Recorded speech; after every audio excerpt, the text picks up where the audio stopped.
Hello, I'm Mike Wagner, and welcome to Farm Nation, where we help tell the stories of America's farmer organizations. Today our story is about the pork industry and how its long-term environmental efforts are helping farmers raise more pork using fewer natural resources than ever before. And an up-close look at some of the innovations farmers are using to make their farms even more sustainable.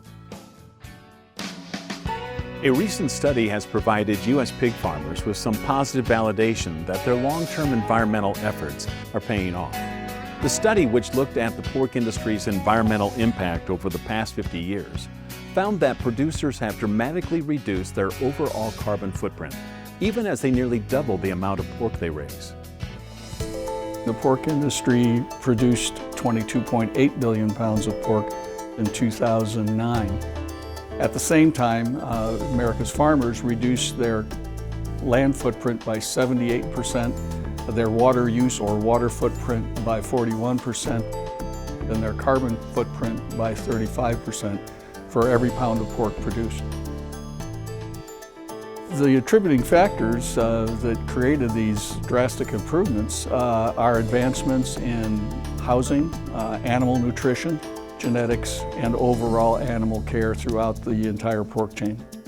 The report demonstrates the ongoing commitment by the pork industry to being a sustainable industry and the commitments by the individual pig farmers to provide safe pork to their customers in a responsible manner.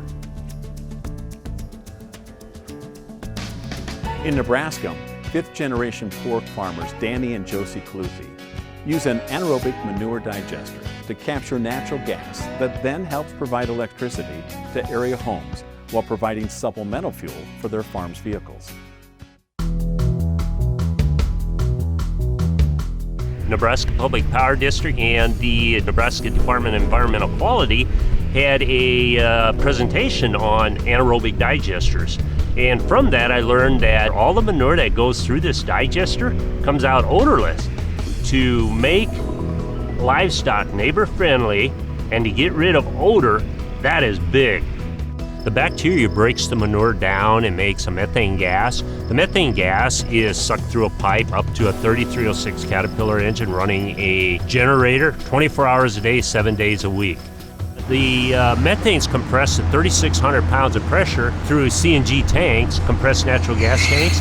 And we got the tanks on the back of the pickup and on our tractor. And I've got a quick coupler here that I can quick couple on, and we fill it up in like the Duramax Chevy diesel. We're running on 80% methane, 20% diesel. And on the tractor, we're running on 90% methane, 10% diesel. It's important to be good stewards because there's more generations coming down the road, and we want to make sure that everything is better than we had it. And I think that being a good steward is just something that should come normal and we should practice every day. On a Century farm in Iowa, pork producers Jason and Sarah Russell built a 50-kilowatt wind turbine to help generate 60 to 80% of the electricity needed to run their farming operation.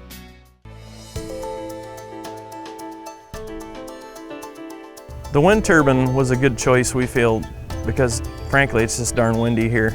We're up on a ridge top, and my uncle Mo was really happy the day that it started running. He said it made him feel good about all those windy days he was doing chores.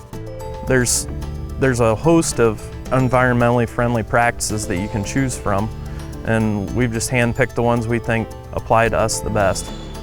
Soil conservation is something that we take very seriously. My grandfather and father are really good teachers on what practices work, and they were early adopters of new technology and practices within that realm. We chose composting mainly because of the enhanced biosecurity. You don't have another vehicle coming on the farm that might jeopardize your health of your animals. My husband really tries to promote what we do here with the neighbors, and he doesn't try to keep any practices that we do away from the neighbors. He tries to be very open and honest about what's happening and to communicate everything that we're doing so that they have an understanding of what we do on our farm. It's important for our family to be good stewards of the land because the land It's always going to be here. And my grandfather is a huge conservationist and has taught conservation about farming practices since I can remember. And my husband's family is the same way. And this is something we feel strongly about and we want to continue with our family. Well, that is our story for this episode. Thank you for watching Farm Nation. If you would like more information about this story, we encourage you to visit porkcares.org.